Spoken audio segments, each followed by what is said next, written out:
Hello mga lods, gagawa tayo ng Thai style fried fish cake. Ayan ang ingredients: fish paste, serai,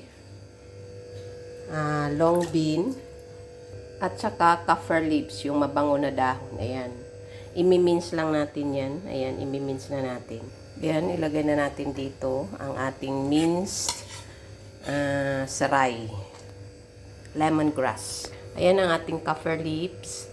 Imi-mince din natin yan.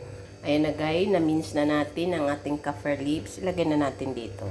Ang sunod ay chili padi. Ayan. Ayan, na-mince na natin. Lagay na natin dito. Ayan guys. Ang isusunod natin ay ang ating long bean. Ayan, na-dice na natin ang ating long bean. Lagay din natin dito. Ayan. Ayan na guys, kumpleto na ang ating lamas, ang ating fish cake.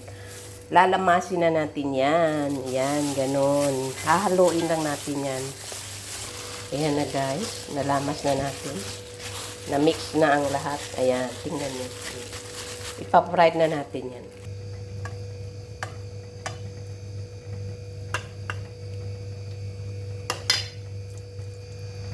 Isi-shape na po natin siya yan.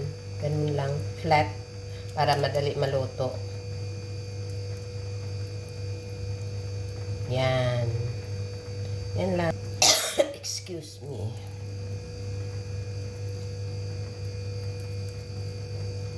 Yan.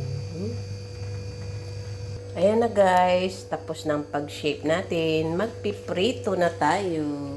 Yan. Prito na tayo. Ayan, mainit na ang ating mantika. Ayan.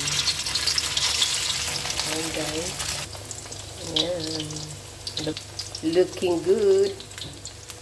And it's done guys. Ayan, ang sarap niyan.